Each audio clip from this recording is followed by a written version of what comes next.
morning, welcome back to a new vlog. So I've just arrived at the groomers. Chester's overdue an appointment. His hair is so long at the minute and I accidentally forgot about his last appointment that was booked in 2 weeks ago. So she rang me and she was like, "Are you on your way?" And I was like, "Oh no, I've completely forgotten." So I had to apologise profusely and she booked him in for today. So I've literally had like 4 reminders in my calendar so that I don't forget. So I've just arrived there now and I'm going to run him inside. Here he is, looking very smart with his bow tie on, but he's very long at the minute, aren't you? Problem is, if he gets too long, because he's a cockapoo, he's half poodle, he doesn't molt. So when his hair gets really long, it gets quite matted. So yeah, he once had to be shaved, like really, really short, and he hated it and he didn't look pretty. So I always try and keep on top of his appointments and I book him in about every 8 to 12 weeks. And I think it costs about £54. So it's not cheap. In fact, I think he gets more haircuts than what I do. How are you feeling, Chester? Chesty? How are you feeling? Oh, he doesn't like going in, do you? You don't like it, but you always feel so much better when you come out. Right, that's him dropped off. He wasn't very happy about it, bless him, but he'll feel so much better when he comes out. So I'm going to head back. I only live about 15 minutes away, so I'm going to head back and get some lunch because I've not had anything to eat yet. I'm off to London tomorrow. I've got an event down there and I've got a meeting. So I'm just trying to get as much crammed into today as possible. I've had quite a busy week because I started my new Friday night series on Instagram, which went down really well. So thank you for everyone that's commented on that. It's a new series that I've started that I'm going to be posting for the next 6 weeks on Instagram. So Friday night are not always about the big things. Sometimes you just want to have a night at home on the sofa in your PJs, but you might want to cook yourself something nice and pour yourself a nice cold drink. Sometimes you might have friends over, sometimes you might have a date night. So basically it's just giving you some inspiration for Friday evenings. And yeah, I'm really enjoying it. I've done the first 2 Fridays. I filmed those at the beginning of this week. And I'm trying to kind of get those kind of batch filmed so that I've got those ready to go. Because obviously they have to be done in advance, they have to be thought through, I have to buy all the ingredients in and things like that. So that was the beginning of the week. Today's Wednesday, and then tomorrow I'm in London, and then next week I have got a really full-on week because I'm in the Cotswolds. I'm flying down to Bristol on Monday because I've got an event on Tuesday with Dyson, and then that finishes Wednesday, and then I get the train to London and I've got an event that evening. It's a dinner Wednesday night, stay over, and then back to Newcastle on Thursday, and then I've got my dental appointment for the second part of my root canal on Friday. So I've got a really busy couple of weeks coming up. I think next week what I'll do is maybe have a week in the life kind of vlog, just to take you along to the events and show you what I do like week to week, because I often get asked as a content creator like what I actually do and how my week looks. In fact, people often message me going, "What do you do? Like, what do you do for a living?" So yeah, I think it'll be good to show you a bit of behind the scenes from that. I'm going to head home now and get some lunch before I have to pick Chester back up again because he'll be ready in about 2 hours. You go. So I've just got home and Martin is making mushrooms on toast for lunch, which is one of my favourites. Good boy. Put your harness on. Good boy. See who that is.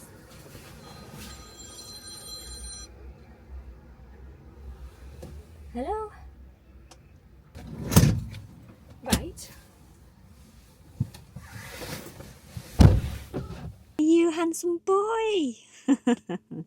Excuse the dog voice, but you look so much better. You were ready for that, weren't you? You look so much tidier and happier. And you can actually see now, can't you? I think he's probably shed about 3 stone. We thought he was a bit chubby at one point, but you were just big-furred, weren't you? Oh, bless him. He's 10 this year, so... In fact, no, he's not. He's 11. Aren't you? He's 11, so he's getting an old boy now. Oh, you're the best doggy in the world, aren't you? Right, let's get inside, shall we?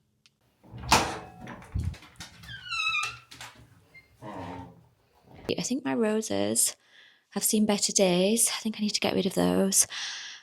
And then in the lounge, I've also got these flowers in here, which Martin got for me for my birthday, which have actually dried out pretty well, but they need throwing away as well, because I was sat here yesterday and there's a funny smell, so that's not good. But yeah, what I'm going to do is make a cup of tea. It gets to this time of day and I just need tea.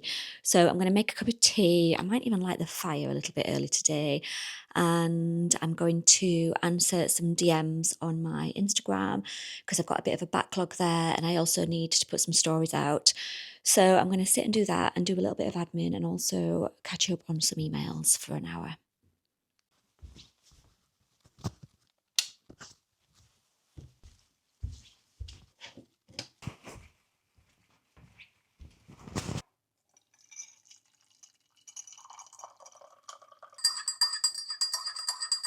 So I've just replied to emails and caught up on those. Had to choose the menu for an event that I'm going to next week with Habitat. It's at a restaurant called Canal, which looks delicious. And they've asked me to choose starters, main course, and dessert. So the options were, for starters, sea bream crudo, blood orange crisp greens, stracciatella, bitter leaves and seasonal greens. Stracciatella is like a soft cheese, almost like a mozzarella, or whipped pumpkin, pickled walnuts. And then main courses, there's chicken schnitzel with beetroot and dill, which sounds delicious, hake, tomatoes, capers, pumpkin risotto with gorgonzola and sage. I love a risotto. Romanesco cauliflower, grilled greens, and romesco. So they all sound really delicious. Then for desserts, there's a choice between brown butter and almond cake with rhubarb and creme fraiche, or kumquat sorbet. So I've gone for the stracciatella, and then I've gone for the risotto. I was really torn actually between all of them because they all sound delicious. And then for dessert, I've gone for the brown butter and almond cake, which sounds amazing. So I'm really looking forward to that. I've also just had to pay my VAT bill, which is always delightful, not? I've also just managed to upgrade my ticket for tomorrow, my train ticket. I don't know if you've ever heard of this, but there's an app that you can download called Seatfrog. And basically, the day before, you can go on there and you can bid to upgrade. But now and again, when you do a bid, it automatically selects you. So I've just done that. And on the way down there on my train in the morning, I managed to get an upgrade for £30, which I think is really good. It's so much more room sitting in first class, and also it's so much better when you're trying to work on the train. So I've done that on the way down. I've got loads of editing to do, so I can get that done on the train. And then on the way back, I've basically put a bid in, and now I just have to wait till the bidding opens, which is in a couple of hours, and then the highest bidder kind of gets the seat. So we'll see on that one. Or you can pay to upgrade. I think it was like £42.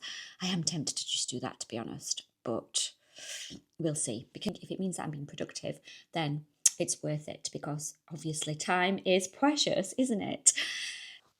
Right, I think that's all the admin done. So I'm now going to water my plants because I'm sat here looking up at them and some of them are looking quite sorry for themselves. I think in winter it's easy to neglect them because they don't need watering as much. And also you do tend to lose some leaves at this time of year, so I wouldn't worry too much about that if you've got some plants. My big fiddle leaf fig that you can see here, Sid, he's lost about 5 leaves over the past few weeks, and I remember this happening this time last year, so I'm not going to stress about it too much. I think it's just when they're kind of stagnant and they're not really growing.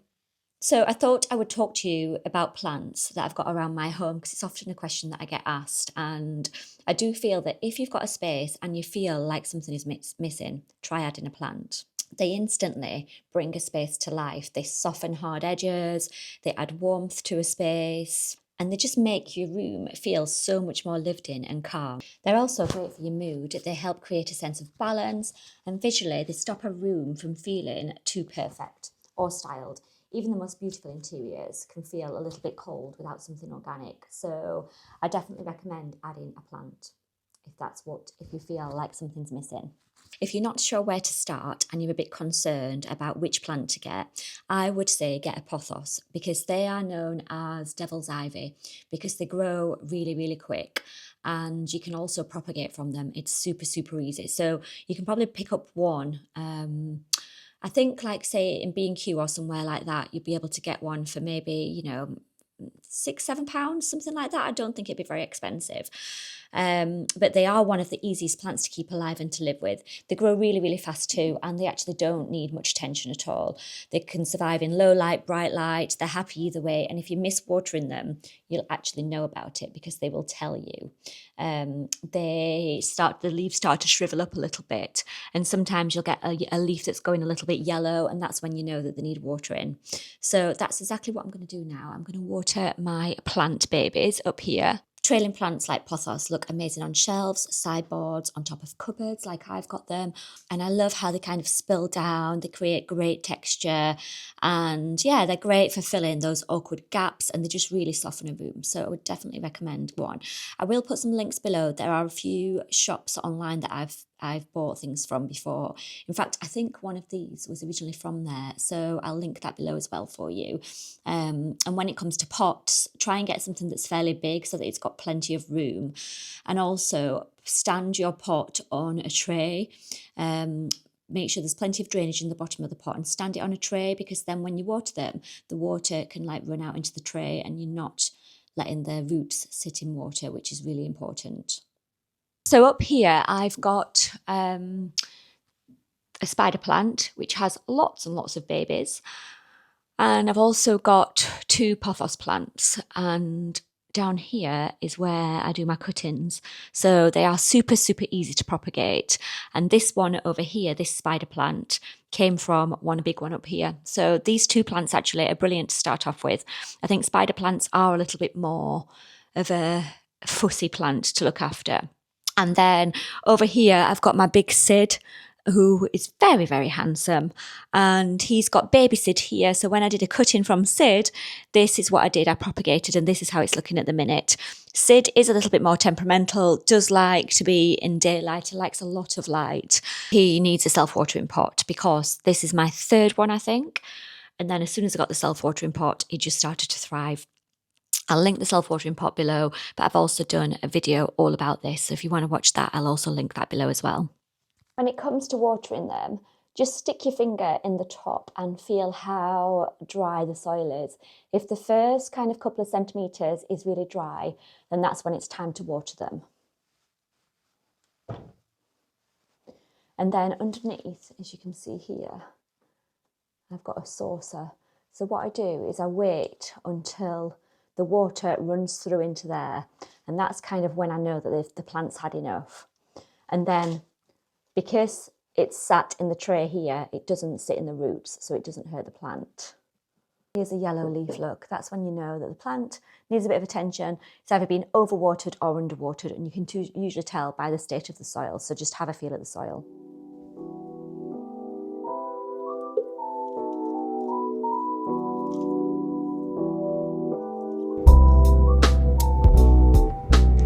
So I'm just topping my makeup up because we are arriving into King's Cross in about 20 minutes. The train's running about 30 minutes late, which feels like I've been on this train for days. So I'm looking forward to getting off and getting some fresh air. Although it's very grey and miserable today. I don't think it's raining in London, which is good. So I've got a meeting first in the Hoxton in Holborn. So I'm going to jump on the tube across to there. And that's with a literacy agent about the book that I'm thinking about writing. And then I've got an event just around the corner from that, which is the John Lewis Press Show. So I'm looking forward to seeing all the new arrivals for spring, summer. So I'll take you along with me and show you what's coming up.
It's now Saturday. I got back from the John Lewis press show quite late on Thursday evening. I had such a lovely time. It was so lovely to see so many familiar faces there and just have a good catch up with a few people, and also meet a couple of girls that I've followed on Instagram for so long and chatted to quite often. I almost feel like I know them and I've met them, but there was two girls there that I've never met before, and it was so lovely to chat to them.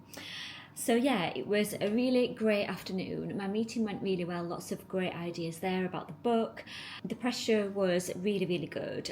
So many gorgeous pieces for 2026. So I'll start off with interiors. Basically, their 2026 home range focuses on spring reimagined, so it features a blend of conscious, durable design and elevated essentials.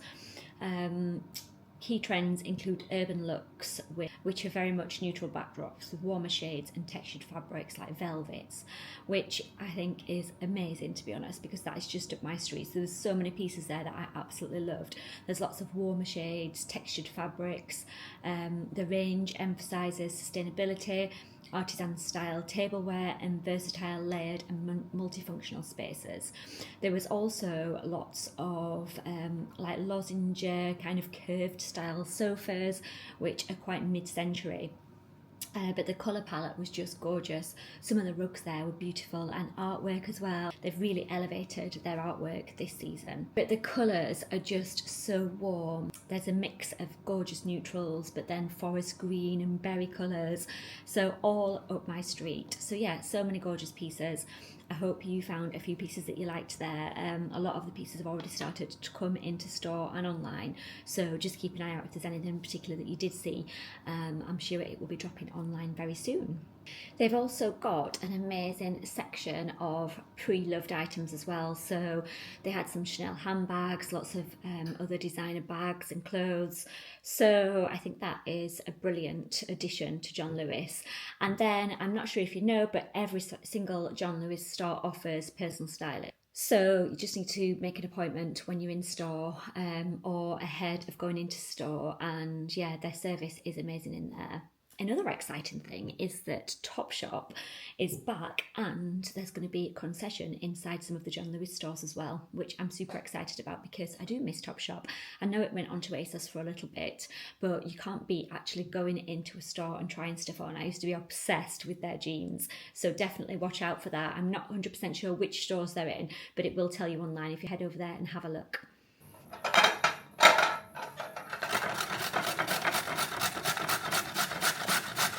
Is there any job worse than grating carrots? I mean, I'm sure there is. So I'm making a carrot cake, which is very random, but it's something that I've been fancying for ages. I've not made one for years, and I always use the same recipe. I used to make them a lot many moons ago, and we were talking about them the other day, and I just was like, oh, I've not made a carrot cake for a long time. And I'm filming some content for a brand, and the last part of it is a friend coming over for coffee. So I thought, what a better time to make one. So I thought I would talk you through it because it's super, super easy and it's super tasty. I use the Hummingbird bakery cookbook recipe. So I've grated the carrot, and it says put sugar, eggs and oil into a freestanding electric mixer. So I'm gonna measure sugar into here, 300 grams.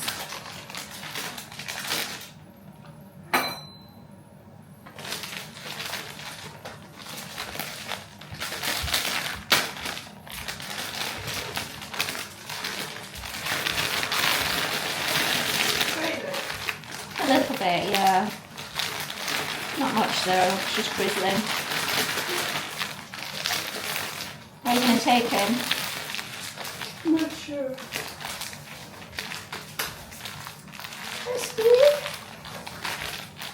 Go for a walk. So that's 300 grams of sugar, and then I need 3 eggs.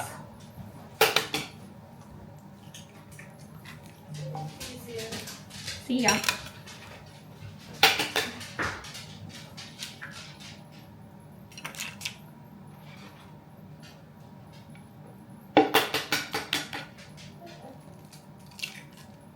That's 3 eggs, and then I need 300 ml of sunflower oil.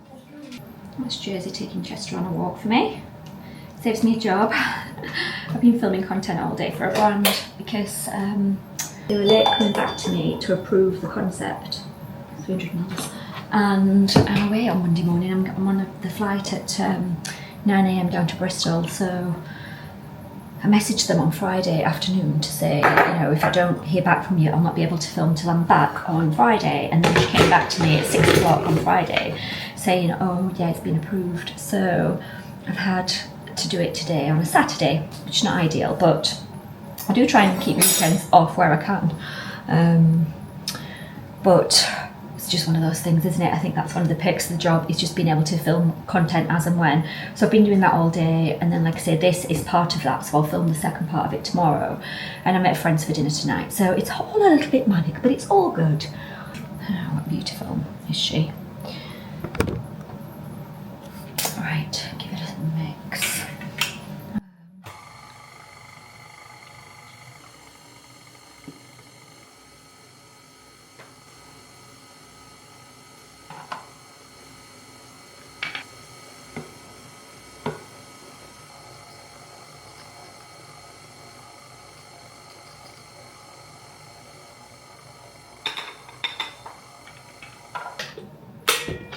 And then you basically have to stir in the carrots and the walnuts by hand.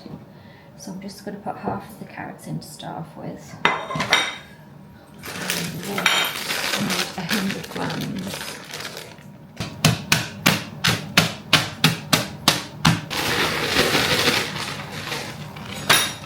Give it all a stir.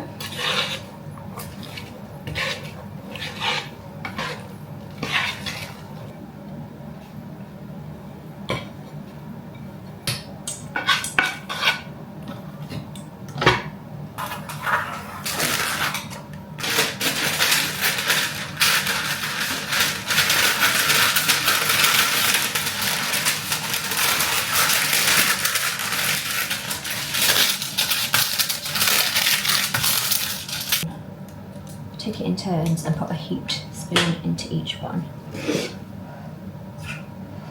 This.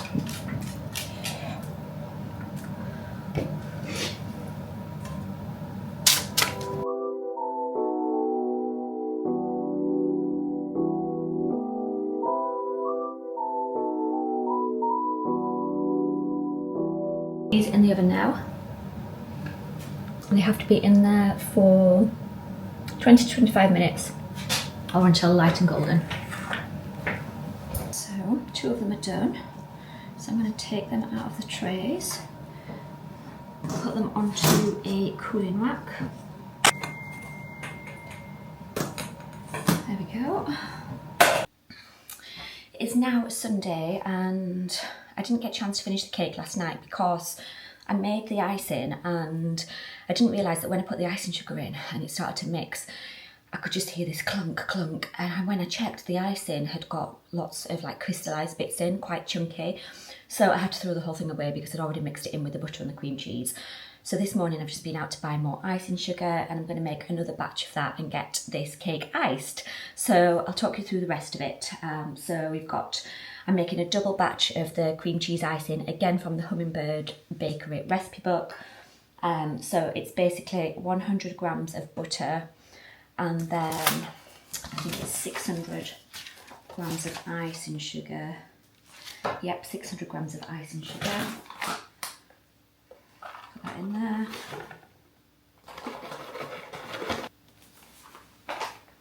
Yep.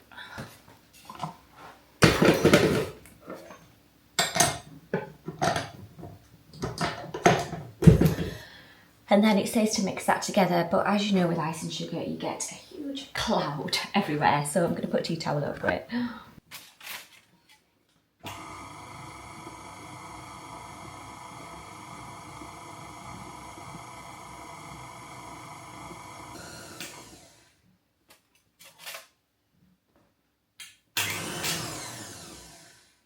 That's annoying. Turned the mixer the wrong way and ended up covered in icing sugar. Oh, do you know what? Nothing's ever straightforward, is it? I'm trying to get this finished as quick as I can because I've got the second half of my SIF advert to film. but I can't do that until I've made the cake. Oh, so I'm just a bit, this morning I feel a bit stressed, so I'm just going to relax a little bit and think, do you know what, it's all going to get done, it's going to be fine. I think it's just because I've still got this video to edit because I've left it till the last minute to get it all done, and it's going out at 6 p.m. tonight, and then 9 a.m. in the morning I'm on this flight to Bristol, and I've got to pack, so I just feel like life's life in at the minute. But it's all good, so deep breaths, and I'm just gonna, all is good.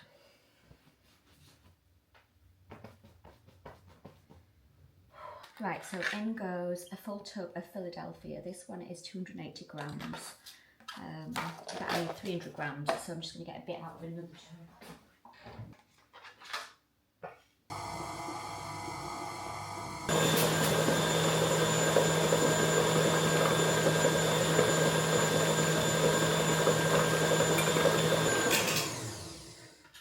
Right, guys, all done. Spread it out to the edges. Try and smooth it out so that the sides are a little bit thicker because the cake kind of dips at the sides. And then I'm going to get the middle one, pop that on top.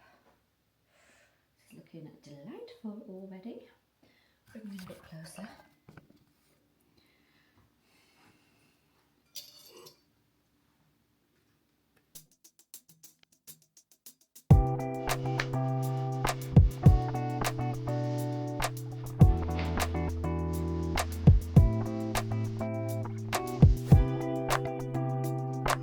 So what I'm doing is kind of pushing it from the top round the edges and then just smearing it around the sides like this.